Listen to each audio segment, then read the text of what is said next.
sport is such a place of growth, and you really learn what you're made of and who you are. Sometimes you step on the mat and you're like, I don't know how I'm going to get through this practice. Or so that's myself. Yeah. I'm not making it. Yeah. Somehow I just do one more thing, and eventually the practice is done. And I'm One more so thing done, proud of yeah. myself. Yeah. And I'm like, oh my God, I didn't think I could do that. I was training at a gym, and this fella, I won't say what promotion he owns, but he came over to me and he went, to be a female, you've got to have one or two things: either be unbelievably good looking, or if you're ugly, you've got to be able to fight, and that's the only way I'm going to market you. And I was like, well, fucking hell, what am I? What do you put me in the box there? He said, you could do both. I went, oh, thanks. I never learned to really be present because it either hurt too much or it just didn't serve me. I would just tuck it down deep. Gotta just put this here and load me up, because the more adversity, the harder it is, the better I'm gonna do. My whole life, I think all I ever wanted was like a pat on the back, like, you really tried, I can really see it. Well done. You know what it's like. The applause and the trolls, it's 50-50 sometimes. And when I retired, the respect that I received, I was just like, I wasn't expecting that. Molly McCann-Pearson is an English former mixed martial artist. She had a memorable run in the UFC, including a couple of highlight reel spinning elbow knockouts. Maybe you have seen them. They are epic. She's very open about her ups and downs and all the speed bumps along the way. And she offers a really great perspective on the skills she has built to deal with all the curveballs that life has thrown at her and us. She's incredibly open, down to earth, and very inspiring. I think that she needs to write a book, because her story is one full of adversity and triumph. And in this episode, she shares her beautiful mindset, her best tips, and her raw truths. As always, thanks for listening.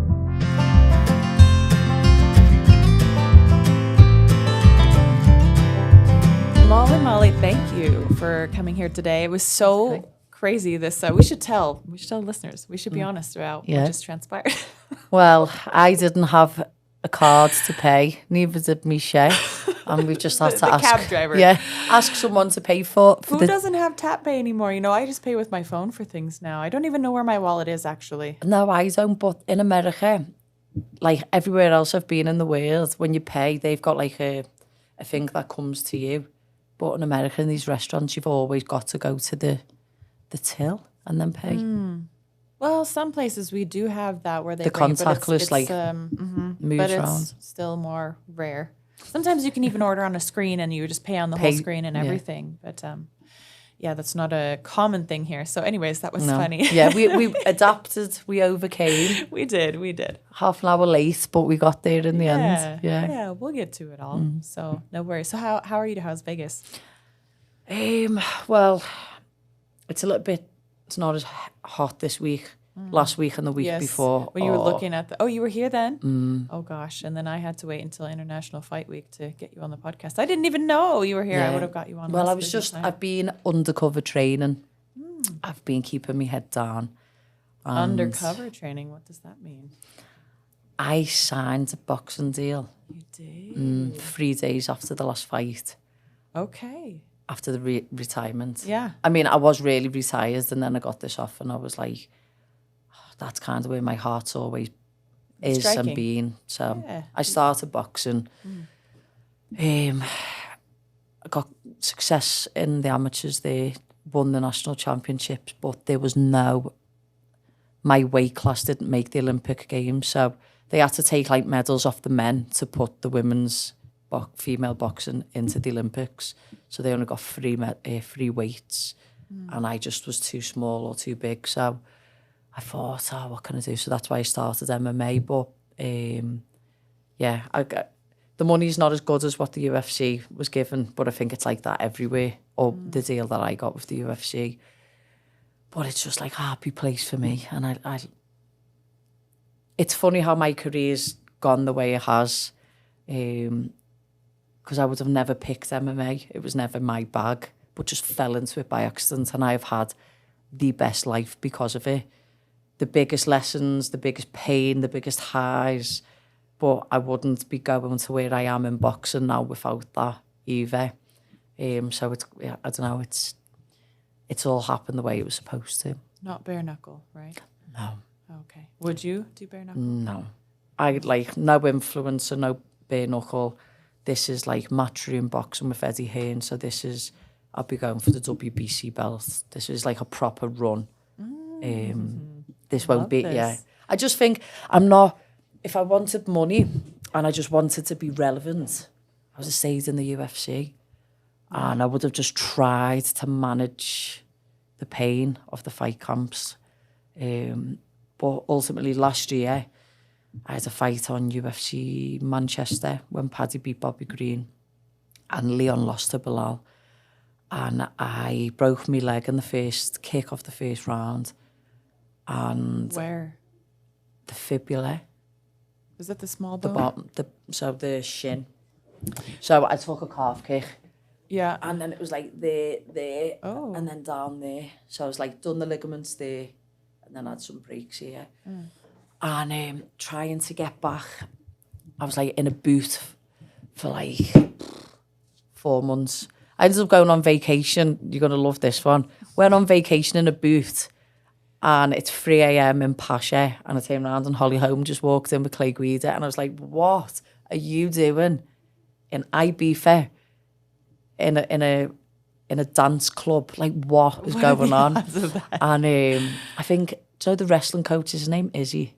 Yeah, Izzy. Izzy. So whoever he coached had gone to the Olympics, and I think they got a medal, and they was celebrating in Ibiza, and we just all run into each other. And it was funny because when I retired, I messaged Holly, and I was like, I think I'm going to box, and she's like, me too. So that transpired anyway, but coming back from that leg break, when I got back to the gym, it was just different. I'm not sure if you've had injuries like that before. Like, I've dislocated the shoulder 3 times. Like, now, no matter what, that's the difference in the range. And it's like in the leg, where that calf kick is so prominent now. It's like every training session, I was like, bang, getting dropped with the kick, bang. And people are being respectful. And I was like, oh. Was it, the pain was just, it was way more sensitive? Nerves? The nerves. It's like the muscle, it took a lot. The atrophy that I had lost like 40% of my hamstring. And it was the calf that was the injury and like the bone there. And you know what it's like as an aging female when you have to train against the men. Like I never trained with women, it was always younger men, and it was like, it's just pain every day. And I thought, I'm so happy in the gym and learning, like that is my safe space. What am I just gonna like, just for the sake of earning this much money? I'm not gonna earn that money anywhere else. But it's like, why do you fight? And I was just trying to fight to be the best. It was never for money. And then when I lost, I'd like a opponent change on 5 days' notice, and it was like that whole fight, Miesha in March, I'm going to take them down. Like my plan was just MMA, take down, submit or ground and pound against an opponent I knew I could do that against. And then I get like a 7-time national wrestling champion and from fucking Brazil, and I was like, oh. And I was like, I don't think I've got many more fights in me. Like I think I'm done. But I'd like to go out in England. I want Paddy to be there. I want the team to be there. I want my mum to be there. And I sold like 90 grand's worth of tickets, do you know? And I was just like, I need to be there. I need that to be it. And it was just a shame that I lost, but I was put in that choke and I thought, tap, because if you don't tap, you're not going to get a speech and you're not going to get to go out the way that you want to go out. So that was it, really. I thought, I'm not just fighting just to earn a paycheck, because it hurts me too much when I lose. Like, do you remember you messaged me once, or I can't remember if I seen you in the PI, and you was like, you have to grieve. Like, no one speaks about the grieving process, and that's okay.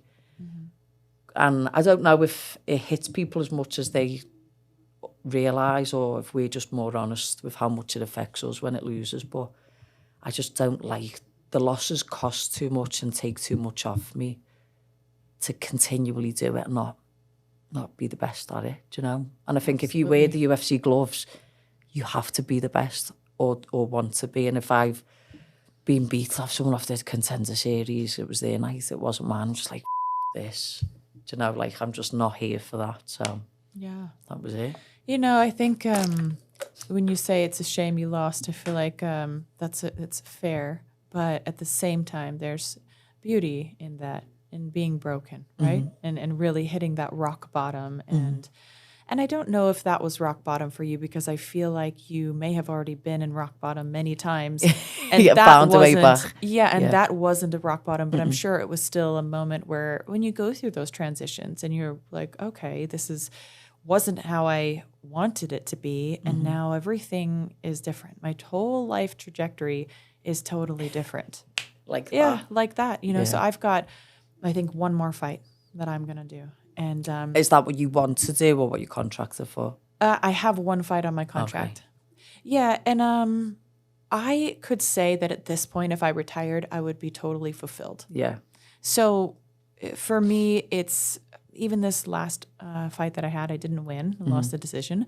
But when you were talking about the injuries. So You've been there. Oh, yeah. So I tore my LCL and my PCL in the fight prior. And I spent about... Is that more like a hyperextension of the knee?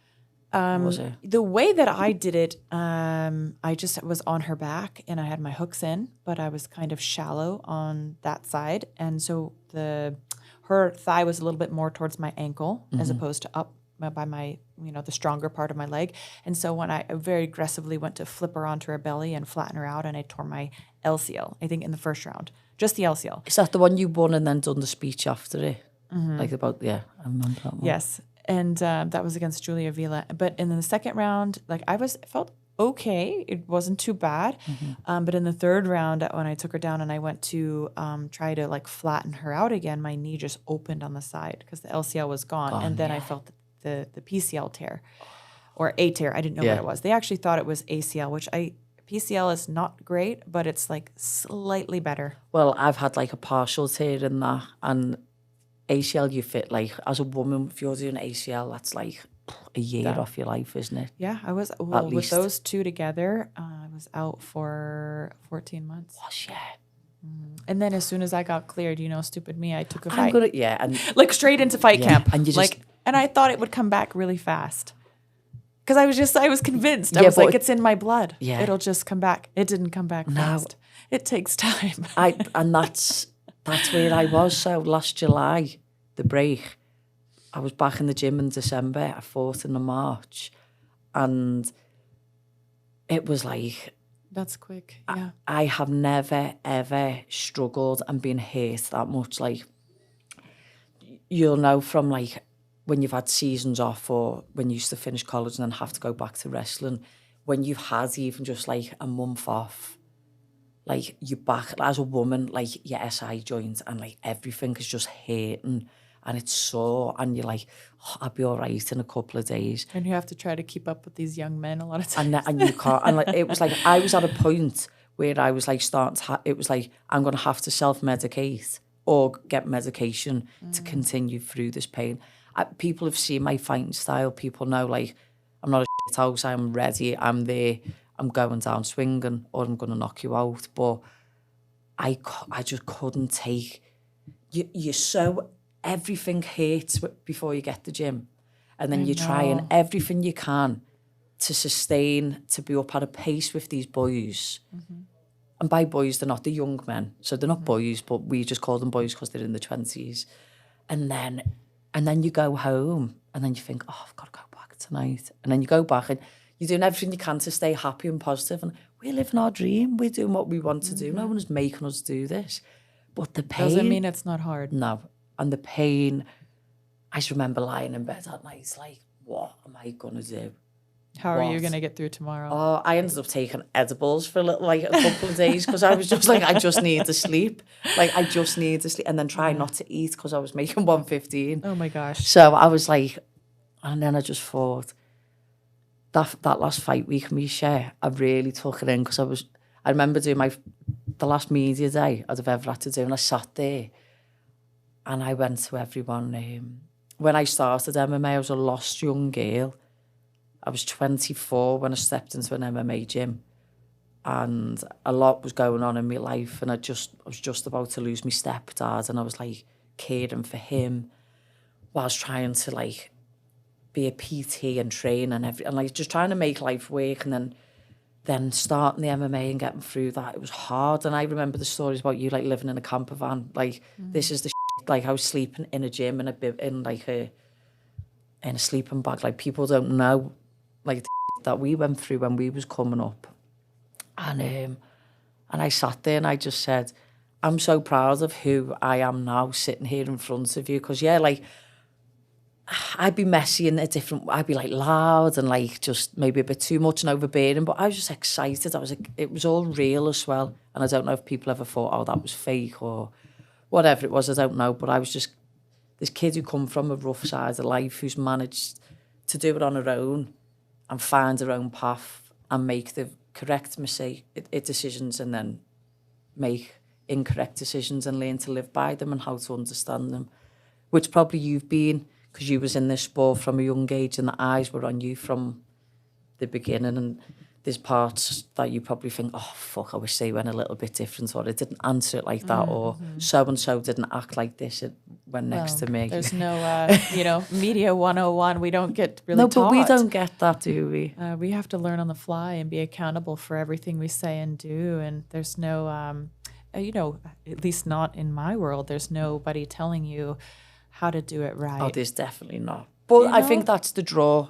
And maybe like A-list celebrities might get some, some things and scripts. They probably do, of course, but not for us. They're like politicians. They know how to like deflect, and they know how to like. And we're just like stupid, just like I want to answer fight everything. Yeah. I think like one of my gifts and a big case of mine is like I'm honest, and I'm too honest. So sometimes I tell someone how it is, or sometimes, I don't know, you can just always see it. So I can't really hide that. But I think when people know it's genuine, that's when they're into it. But I just remember saying to them, like, I come into this in debt with nothing, sleeping rough on couches, and I'm leaving with 4 businesses, 2 properties. I can finally drive a car, and I've got a life that I'm so thankful and happy for. Like, I've had 14 fights in the UFC. I didn't know that was, well, I did know it was my last one, but I thought 14 fights is a lot. Considering someone like me who wasn't like, my gift was to punch. It wasn't really like heart and drive and determination. But I worked so hard at all the other bits to try and like make it happen. And I got ranked twice at top 15 and I won 4 bonuses. So I didn't do too bad. Spinning knockouts. So fun. Oh yeah, I had fun with it. Yeah. I always tried to have fun with it, do you know? Yeah. So.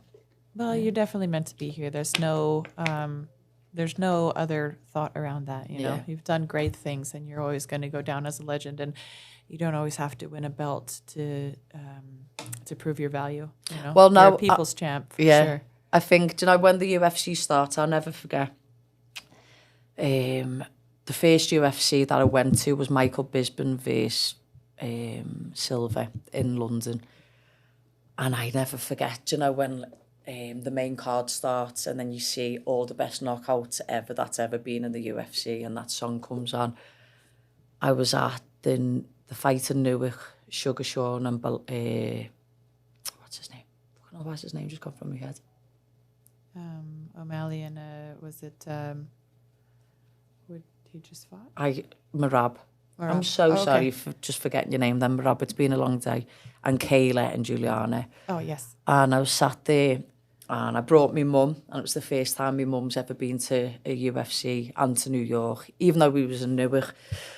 And we was just watching it, and my spinning elbow was on it, and it was like the first UFC I'd been back to since being retired.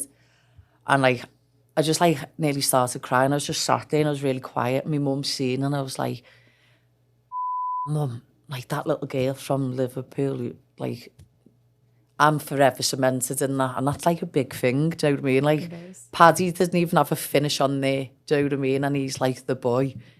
So I was like, I've gone down in a little bit of history there. So, what do you think it was that led you this way? You know, I think that sometimes the universe or God or, you know, our spirituality or whatever it is kind of calls to us. Like, yeah. And we're not always thinking, because we try to lead in our conscious minds, right? We try to think and we try to figure it out. And sometimes we get stuck there. I think we hold ourselves back. But I think I see in you something similar in me, and we have such a lot of similarities in our stories. But, you know, I think I always had this mentality, like, what have I got to lose?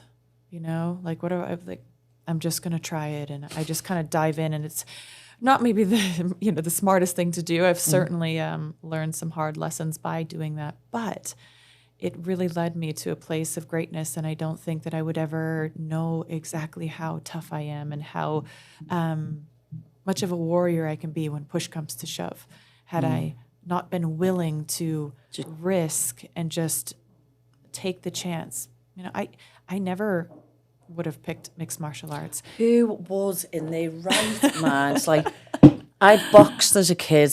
I've just had this thing, Miesha, and this is what you might have, and I think this is what you're talking about, but it's a feeling. And when I'm grounded and when I'm like with it, like whatever I choose to apply myself to and give myself fully to, normally has some success to it, or it's a positive outcome. And I just remember I was drunk in a nightclub, and I think I've told you this story before, but I was drunk in a nightclub, and the doorman, the security guys, 2 ex-UFC fighters, Chris Fishgold and Danny Roberts, you need to go home, you're too drunk.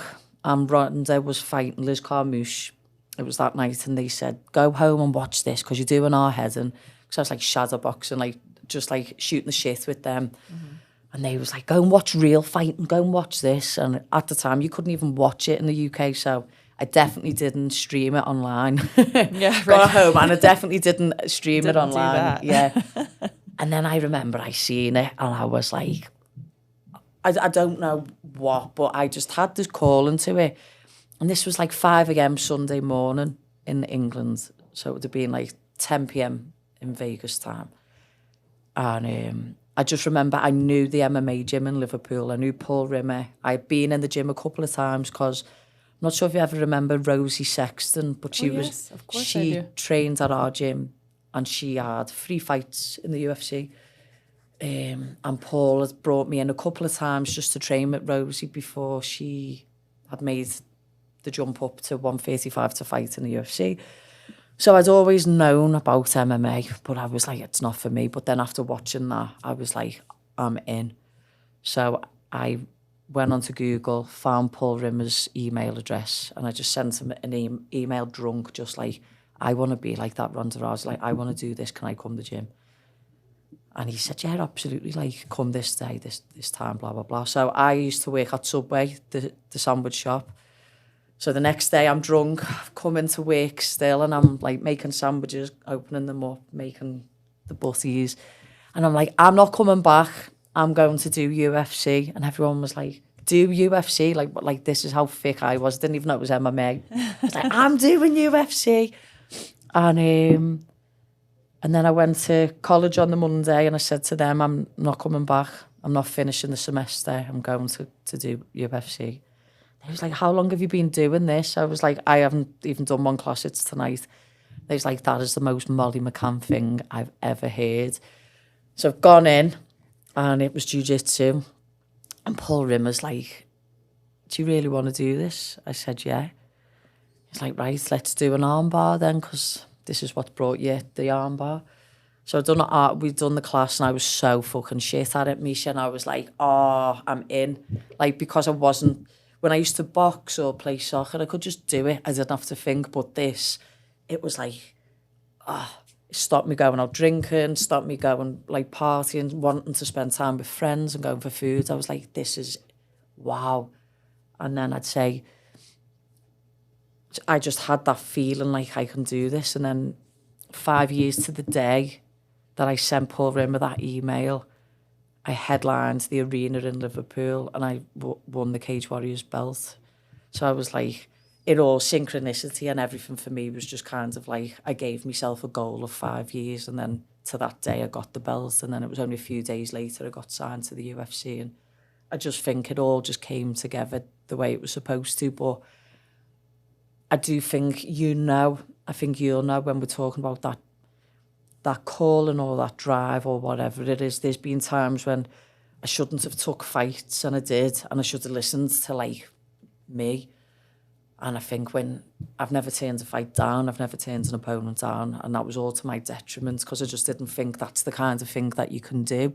And I don't think it's really like praised in what we do to be like, no, I want this more time. I think it doesn't always, if you take a fight short notice and you lose, you don't always get kudos for that either. But I've just always tried when I've shown up. But I do think there was moments where I probably thought, maybe I should have stopped maybe one before, or I don't know.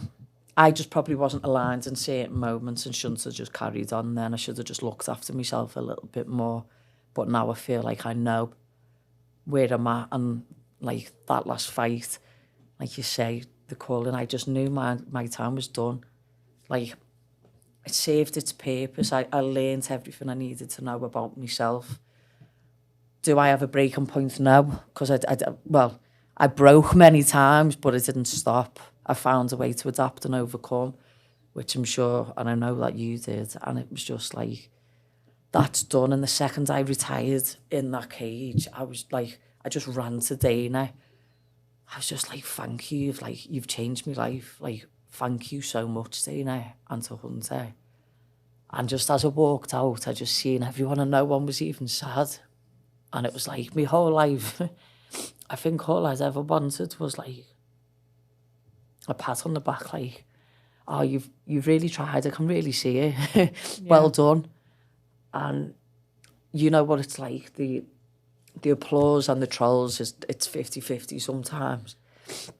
And when I retired, the respect that I received, I was just like, I wasn't expecting that. Like, everyone was like, don't go on your phone, don't go on your phone. And the next day I went on my phone and I was like, there's no obviously if you went on the UFC's page, like on where I got finished, I got like annihilated online. But when the UFC put the post up, I was like, 10 years ago, if you would have asked me, or 20 years ago, little Molly, like, I can't believe I've just received that. And I think that's why I've been able to retire and walk away, like, just so like, oof, yeah, I'm done, because I tried. I gave me everything, and the fact that everyone's seen that and how raw and honest I was in the interview, I was just like, I went to the after party, fucking, but Miesha, I partied for 2 days. I was like, yes, we did it. You know, like, to the level I could. I surpassed, like my mum said, you had no business being in there, and where you got to. That was like just that little street kid in you, just not wanting to give up. Do you know what I mean? But I just knew that was my time, so. I have a question about, why did you go and say it out loud to everybody? When? I'm going to go to the UFC and I'm not coming back. And, you know, because a lot of people set goals, but sometimes they're afraid to tell other people in case they don't come true. They're afraid that they're going to blow up. And I think it's very unique, but I also think it's a really important part to your mindset. I think it's really important. I think it's a big part of the reason why you got where you were. I think saying it out loud. Every day since I was young, my mum would make me think about, when you haven't got a lot, you've got to be like smart with what you do have. And she's like, short-term and long-term goals. Like, what do you want now? The next 6 months, next year, the next 5 years. So I'd always just have that, like, I'm doing it. I'm just going to make it happen. And I used to write a mantra.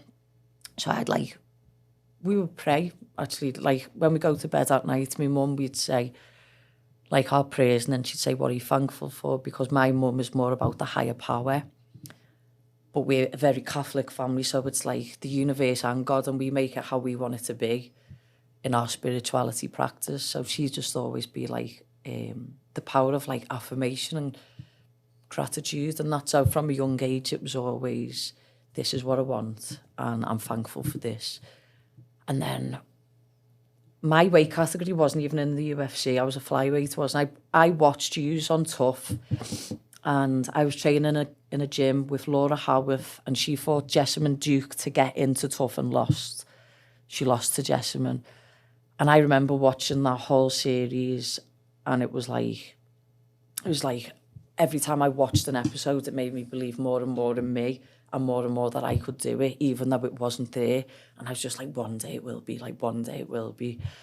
And I just used to write this mantra out, and it was like, dear God and universe, thank you for another day and another journey. What did I say? I'm too fast, I'm too strong, I'm too good. I'm powerful beyond measure. Anyone's life I touch, I change. And that was my mantra. And sometimes when you see me fight and I'm in and screaming and I've got the war cry when I'm ready to come out, I'm like, I'm too fast, I'm too strong, I'm too good.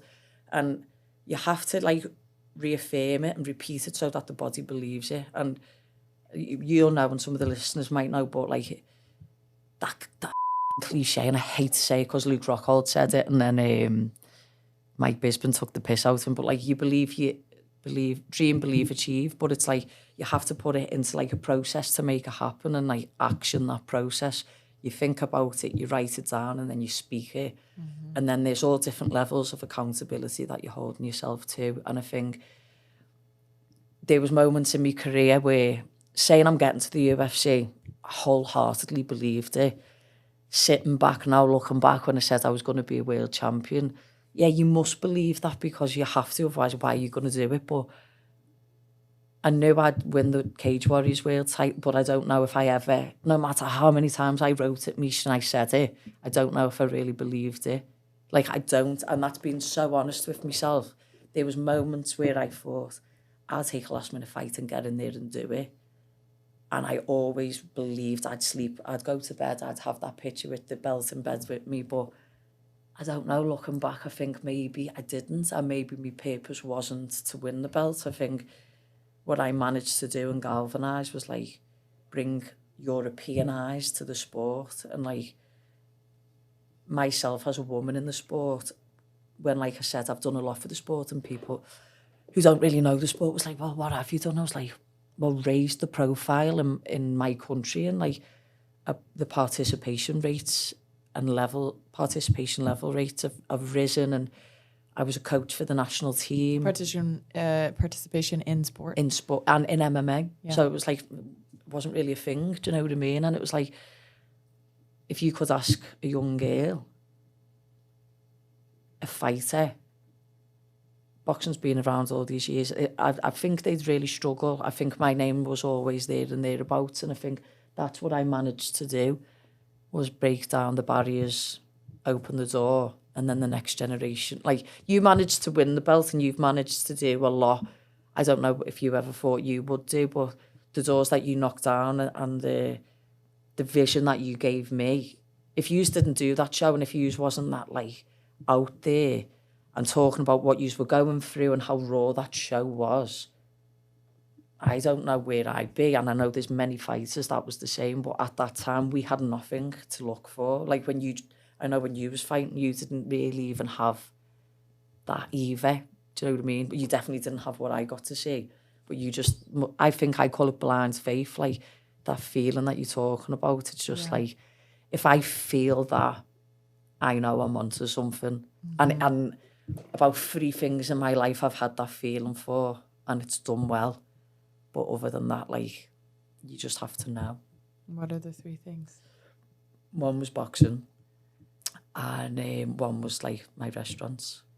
So I just thought, I'm going to take everything what I've learned from making sandwiches for 10 years and working in kitchens, and I'm going to make an even better version of it, you know, more authentic, more whole, more tasty, more fresh. What's your favourite sandwich? A palmed fillet. So we like brine our chicken for 24 hours. Pardon me.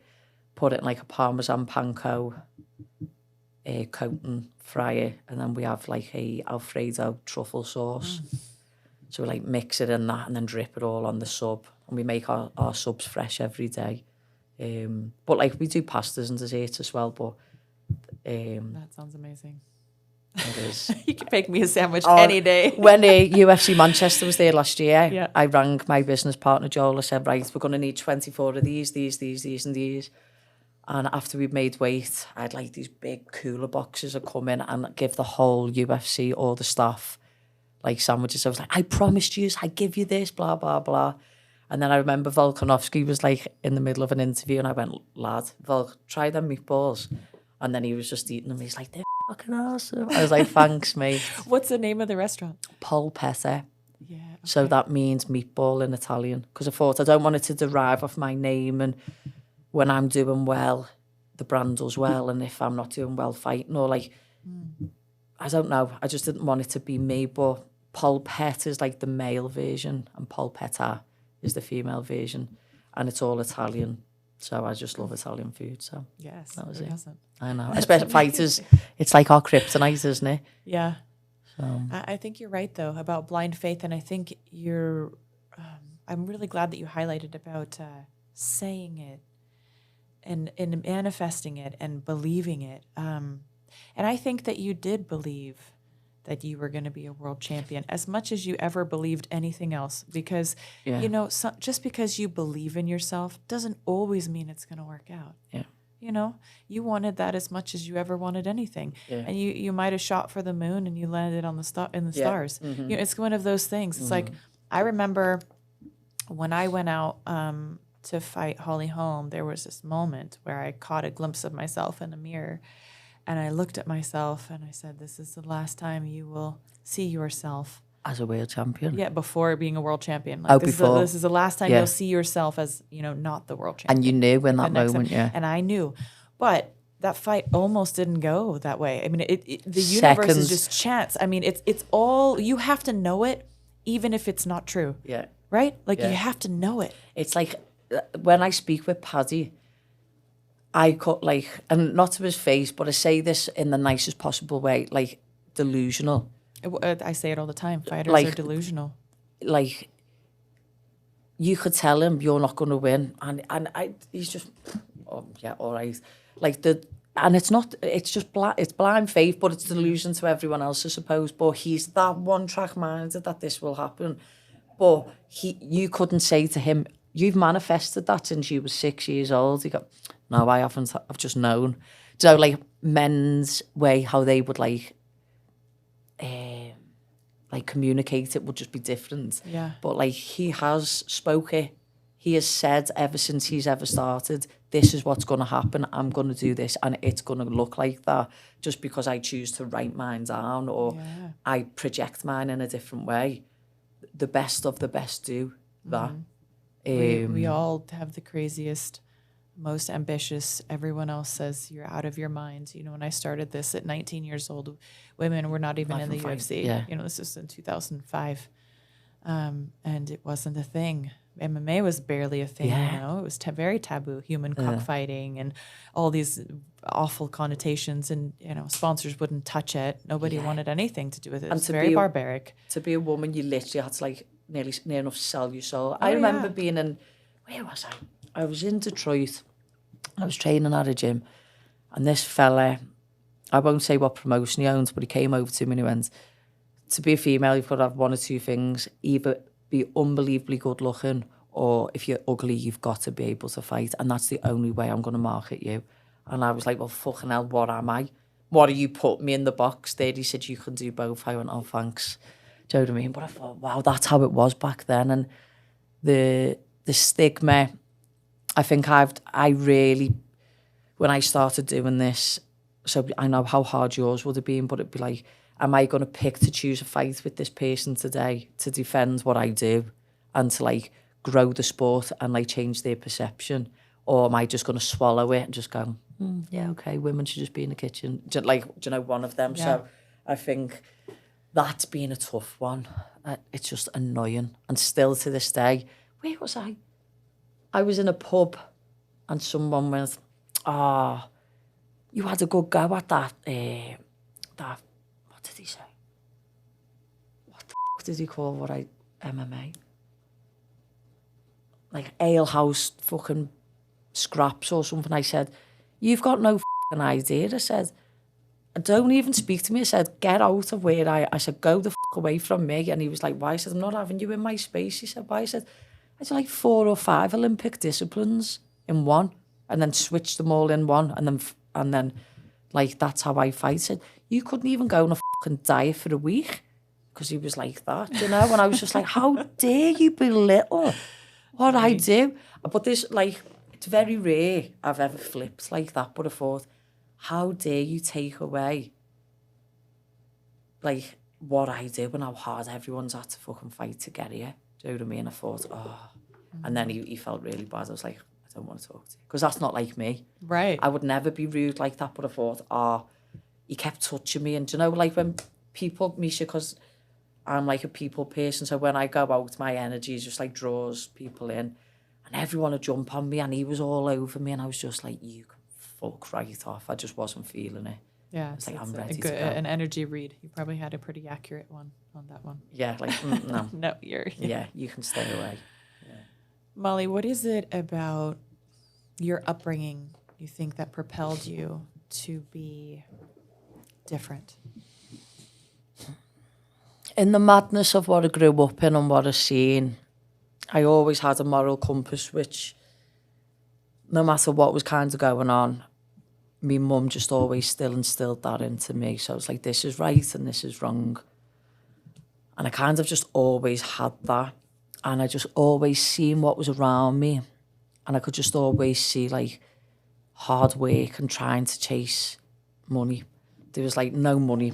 So it was like, right, what have we got to do to make money and survive? And I just seen like my mum had like 4 jobs. Do you know what I mean? And I'm going through her personal struggles that she had gone through. And I just always seen that. Single mom, right? Or she was? Yeah, no, yeah, she was a single mum. Went through a lot personally. And my real dad wasn't about. So like, it was just her, and like my family helped raise me with my mum, and like we was just trying to sort all that out. And I just never seen anyone give up. I just always seen like positive. My mum was always positive. There was always humour and love. And I think like I've got like 34 first cousins. So there was so many of us growing up, and like we'd all go to like one auntie or one uncle's house that night, and then we'd all have dinner there, and it would just move round every night. And we just always had like warm laughter, or like taking the piss out of each other. Like the banter was hard growing up, so you just had to learn to be like thick skin and quick. And I just always seen that, and just I thought like, you can achieve anything as long as you just work hard, and no matter what life kind of threw at us, we just always managed to get through. And there was like 5 years where every April someone died in our family, like immediate family of cancer, and it was like as young as 5 and as old as 78. Do you know what I mean? It was tough, and in them moments we really learned like faith and prayer. Like, when the chips are down and when you have nowhere else to go, I think that's when you look for like something. Do you know what I mean? And I think we just used like these low moments or these tough times to be like, right, well, how can we honour that person, or what can we do positive where we're not just sat in self-pity and like with nothing going for us. And we just, all of us just kept striving for something more. And I think that's what came with me from losing so many people so young, being in an environment that wasn't safe, and there wasn't like security, whether it was like hot water or food or somewhere to sleep. We just didn't have that. And it was just like, I don't want to live like that. So I just got taught that, like, just go and get what you want, really. And I think I missed a little bit of school, so I wasn't that academic, but school of life, like, you can see me now, like, I can just manage to manoeuvre and just be the way. I can just earn money or be successful in something that, like, I just give myself to. So we just had to learn how to do that from a young age and make sure that it was, like, legit, if you know what I mean, because a lot growing up wasn't. But I don't know. You're only beat. I think I remember watching something from Kat Singano. She released like a little documentary on what her life looked like when she lost her husband, and it was just like, all I can do is put one foot in front of the other and just don't get my feet stuck. Like, even if it's like that much, that's enough. And I'm sure I took this quote off you. Everyone's Everest. They all have their Everest, and sometimes like someone's Everest is this high, but your Everest might be this high, but that's still your Everest. So you just need to climb your Everest. I'm sure I took that from one of your interviews. It sounds like something I would say. And you absolutely said that, and I just remember thinking, like, it's okay that my Everest doesn't look like yours. Like, someone could have depression, but just going to the shop and picking up some milk and bread and leaving the house and coming home. Fuck, they've just climbed their Everest. Us getting finished in a fight, coming back and then winning the next one and finishing them. That's our Everest, you know, and sometimes it takes a lot longer to get to the top, but just those little steps. Sometimes you have to go to the side to get back up, and sometimes you fall back to go again. Yeah, and then there's multiple Everests throughout life too. Snakes and ladders, I think. Right. Yeah, it should be snakes and ladders, shouldn't it? Yeah. So this is a game about that, right? Absolutely, yeah. We'll be the queens of that one, Yes, won't we? oh, for sure. Yeah. Yeah, so good. Molly, you just, you have a beautiful mind, and you've done a lot of great things, and I'm so glad that you came here today with an open heart, as always, and just, you know, just shared what I think makes you unique. And I hope that people can listen to this and say what they want. Say it out loud. Yeah. Let the world know. Yeah. Because it's got to align with it, and it's got to happen. You say it out loud and you believe it. Yeah. It has to happen. Well, it will. Do you know, like, when people don't make things happen, I'm just like, I really, like, scratch my head, and I'm just like, I don't get that. And then you think that probably comes to, like, you're a product of in your environment. So when you've been round, I don't want to say this in a bad way, like, quitters. Like, you don't know what that person's gone through, and mentally they've just had enough, and like, do you know what, I can't be arsed no more. I've just, too much has happened.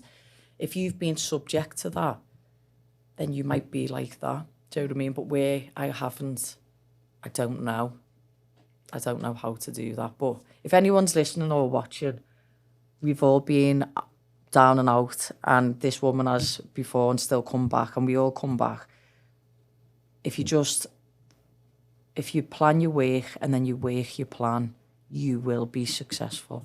There's just no doubt. You just have to plan it right and then execute the plan. You just got to go, and the plan... And just give it. But you have to completely give it, don't you? Really, you have to get almost a sick obsession of being the best. And I think what I would like to encourage people to do too is just pick something and go for it, even on the hardest days. You know, sometimes I have days that are just absolutely overwhelming, and it's like this feeling of like, I don't know if I can do today. You know, you just have this feeling, I don't want to do today. I don't think I can do it. Yeah. I always tell myself, okay, you might feel like you've got this huge mountain of things that you have to somehow overcome and do today. You don't want to do it. So I'm like, just pick one thing. Yeah. That can literally be like throwing my sock in the laundry. But that's my one thing. And then that momentum... The shift happens, doesn't okay, it? then maybe, you know, I put the new toilet paper roll on the toilet paper. You know, and then I'm like, oh, I'm folding towels. And then I'm going, and I'm like, okay, I can get through hard things. I can do things on my hardest days. And not every day is going to be a world-beating day, but I can do hard things. Yeah. And I can get through hard things. And I can make a better life for myself. You know, I started with a single mom as well. And, you know, she worked a lot. And I think where our similarities might be in this is that there was always a foundation of love. Like, do you know, that was like my safety net. And that's what, like, where my upbringing was rough and it's like well documented. It's like, well, how did you get through that? And like, you look at anyone going through anything right now on this earth, because there's so much sad and hate and like killing going on right now. If you put your feet, like, I always think about, like, I could have woke up there in that country and I'm not, I'm here. And that was just like a gift of God. I've woke up in this circumstance and not that circumstance, so to me. And I think about what they're going through, these people, and then and when you think, like, all they have is like love and humour, and that's what gets them through. Just someone supporting you, or putting their arm around you, or just giving you a bit of a laugh. Just like, that's it, isn't it? Sometimes it's not even a parent, you know. Sometimes it's a teacher or a coach. I think the coaches always get. Because sport is such a place of growth. Mm-hmm. It's a very malleable place. And you really learn what you're made of and who you are in those moments, you know. And you sometimes you step on the mat and you're like, I don't know how I'm going to get through this practice. Or you get halfway through and you're like, there's no way. I've said that to myself. I'm not making it. Yeah. I'm not making it to the end. I'm going to die. Like, I don't know, or I'm going to quit. And then somehow I just do one more thing. And eventually the practice is done. One more sprawl. And I'm one more so proud of myself. Yeah. And I'm like, oh my God, I didn't think I could do that. And I showed myself just by doing the one thing that I could do. Yeah. And making it as simple as that. And then you just do something you didn't think you were capable of. And then have you always been that way though? Because I feel like, obviously you're a parent now. You went through a lot of the like circus of the media. You seem a lot calm. Like, I just couldn't imagine you to be in a bad mood, to be honest. But back then, I struggle with being like taking the positive of the day sometimes. Like, my girlfriend says to me all the time, I've never met someone who works harder than you but is so harsh on themselves. Like, every time, say I'm boxing now, I record the spars, I come home and I sit there and I evaluate and I'm like, oh, no. And she's like, your inner voice, that is fucking bad. And I said, right, if I was making you dinner and it was like not the best, I'm not going to sit there and cry about that and be like, love, I'm really sorry about this. And it's not going to ruin my day. But you see, this is the one thing that I'm going to be great at. And I just don't, like, you can always find room for improvement. And the best people are a bit toxic in the fact that, like, I don't think it'll ever be good enough. Like, I've had one performance where I thought, like, I've left that cage and I've gone, I'm fucking made up, I'm proud of that. And it's when I armbarred someone and I done what no one really said that I could do. And it was nearly flawless the whole fight. I probably took about 2 shots in the round, maybe 3 shots. And I managed to do the whole of MMA in 1 round. I was like, yes. And that was the only day I've probably left and gone, proud of that performance. Do you ever have, like, you grown into being able to be accepting of, like, because you're saying you have to not always be so negative on yourself. But then if you start to let yourself off, so I didn't perform well today. Oh, it's because I was tired. I'm hungry. I'm cutting weight. Yeah, but they're still not good. Like, I always try and put myself to the highest level at the highest standard that I always can. And yeah, it probably isn't the best, but it is why I'm chasing the best. And it is very common, I've noticed, for athletes to have this kind of mindset, because we also almost have like an unhealthy, sick obsession with being great. But I think it's short-sighted in that I'm going to circle back to, I think the ultimate reason why we had this belief in ourselves was foundationally in love. Even if the whole rest of the world was falling apart, there was some security in the love.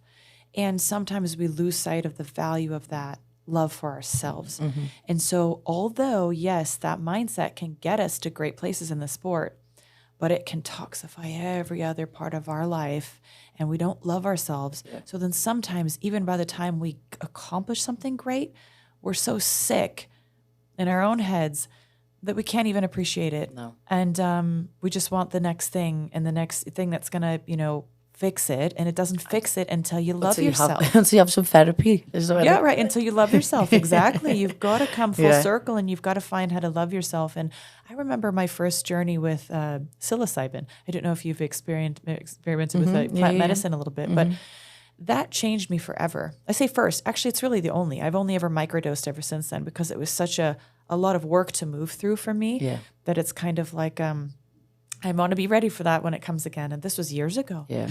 And there was a level of connection that came full circle for me. And it brought an empathy and a love and a connection. And then I thought, my next fights were flat.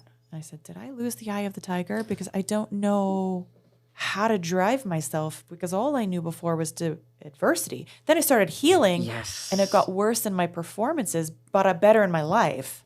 Right. I had therapy. I said to my mum, I can't do therapy till after fighting. I need this trauma.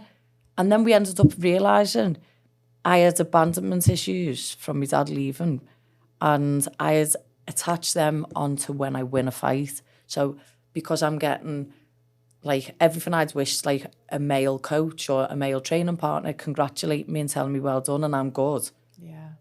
I was like, yeah. And then when I lost the fight, I felt like I'd been abandoned. So then when I fixed that and I was having EDMR therapy and I was doing all of this stuff for the trauma, it was like, oh my God, do I have that like kill in me anymore? Yes. And I was so like, I got the win, but then the next fight was a loss. But I was thinking, oh God, I didn't know if I still, like, how do you find that balance? But then I think my fighting style is so aggressive that calm in the mind and not fighting on emotion was somewhat good for me. Right. But I still just have to know when I have to bring, like, the meatball back. Yeah. You know, like... And I think the real power is when we come full circle with that and we realize that we can replace the driver of trauma and adversity with something that actually is more fulfilling, then we can Life's actually easier, isn't become it? like new heights and new levels. And I think this is kind of infinite. I think it could we could continue to evolve forever. Yeah. But in finding that for me, it was like, it was a process for me, and I didn't. I think you perform definitely well at could first, tell. and I then, don't know. I think you can definitely tell. Like, I can't remember if it was the first time I met you in the PI. I did not expect you to be that calm and relaxed, and you just had like knee surgery and was just come back, and you're like, and I was like, oh my God, like she looks healed. Like you was just eating on your own, so content in your own space, and just life, I was thinking. I think on that day I might have been even practicing more mindfulness, you know, being in that moment of like with my food and with the people that I'm with and just learning how to be mindful, because I was in a very toxic relationship for like 9 years, almost a decade. And it was all of my 20s. And I didn't know who I was. I really didn't. In that growth period where you're supposed to be finding yourself, all I knew was to attach myself to wins and losses. Yeah. And that was my value. That was my value system. Right. How crazy is that? That's what we do. Yeah. That's what we do. Oh, Yeah, we're only that's what I worthy did. when... And so I never learned to really be present because it either hurt too much or it just didn't serve me with the ultimate goal, which was just to win. Yeah. Right. So if I was trying to move through something or it was trying to move through me, I would just tuck it down deep. And I wouldn't address it because it didn't serve the purpose. But it's like you said, I don't want the therapy until after, because like you don't want to move through that extra work. It's like, this is maybe the driver. This is the thing. I've got to just put this here. And the more that load me up, because the more adversity, the harder it is, the better I'm going to do. Listen, and that... until it doesn't work. Until it doesn't work anymore. My coach Paul said, what the fuck is wrong with you? You'll have a perfect fight camp and then perform horrific. You have the worst fight camp. Your life is holding on to a shred. And then you go and do elbows. Like, what is this? I was... Paul, it makes no sense to me. And then I was trying to like add it. I always need to be in like it's a too deficit. Good. Yeah. I can't, I don't know, I need to be feeling bad. Like I ended up making 125 without needing to cut. Like I didn't have one bath, I didn't sweat. I made 125 because I was like, no, I need to be feeling like this in a diet. I need to diet this long.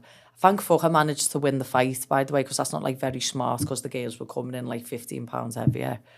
But it's mad how that's where we take ourselves.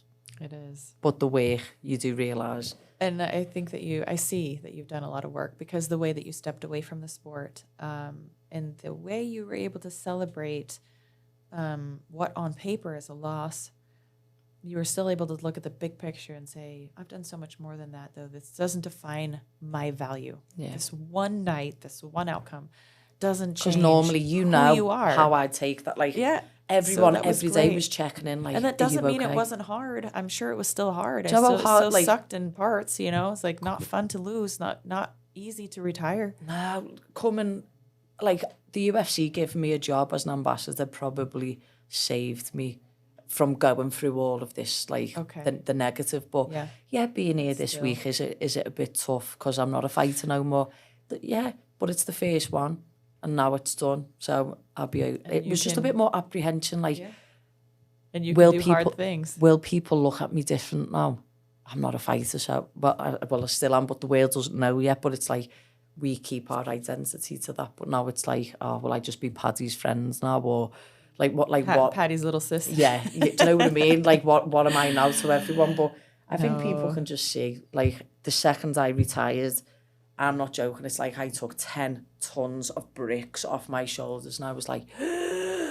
Because the anxiety and the pressure I would face every single fight, it was just like, it wasn't healthy and it wasn't good. And I always had that, I'm not good enough to be here. And then the second I quit, started boxing, I was like, oh, I am.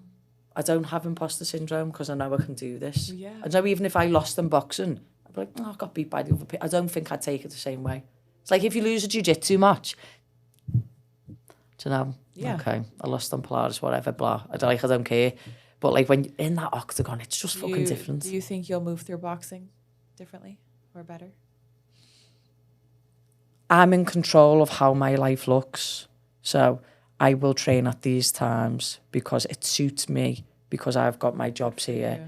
I'm going to walk my dogs. I'm going to have the weekends off and it's going to look this way. And I'm going to have kids, me and my partner, like trying to figure that out because she'll have to carry it now that I'm fighting. So it's like, right, well, we're going to make this work with that as well. Do you know what I mean? So that's what it's all about, like being a mom now too. It's not just Miesha the fighter. That's who I am. That's what I am. And I'm but I think reduced to an that outcome. made you such, I think maybe like your hormones balanced. Something. Well, no, because you're grounded, you're nested, you're grounded, you're seeing actually what's really important. My children really leveled me up. They saved me in a lot of ways. But it's that mindset of just wanting to be the best at everything I do. So I want to be the best mom. The best mom I want to be. And I'm not making the same mistakes. I'm far from it, believe me, but I love them with everything that I have. Yeah, and they'll feel the stillness and the love. And when you bring it back to everything, it comes to love. I'm trying to break those cycles, you know, as I think that our moms did too. Right? I think my mom was a cycle breaker before we even coined that a term. Yeah. My mom was better than her mom. Yeah, right? And everyone has been. Right. Do you know what I mean? With all her faults and all my faults and everything. And I know that my daughter will be a better mother. Than you. Yeah. Yeah. So, but that's how it should be though, isn't it? Yeah. That's how it should be. So, thank you, Molly. Is there how do people follow you and what do you got going on? When is your fight, by the way? We didn't even establish that. August. Well, that's what I love. Like, this was a real conversation, not about the next fight. You can follow me on Meatball Molly on everything. Keep it easy. Fight in August or September. 10 fights in the next 2 years. So, let's go. So it's a lot more a steady life. Well, a more consistent life where training doesn't have to be as hard as a fight camp because you're always in camp. Yep. It's more like an Olympic cycle I feel like I'm in, which is easier to know. Right, I'm going to get Christmas off and I'm going to get that week off, but everything else I'm probably just going to have to stay steady with it. Yeah, but it's on Matchroom is the promotion and it'll be on DAZN. Okay. So I'm sure you'll see it everywhere. Yeah, we'll be watching. Yeah. Thanks, right. Miesha. Thanks, Molly.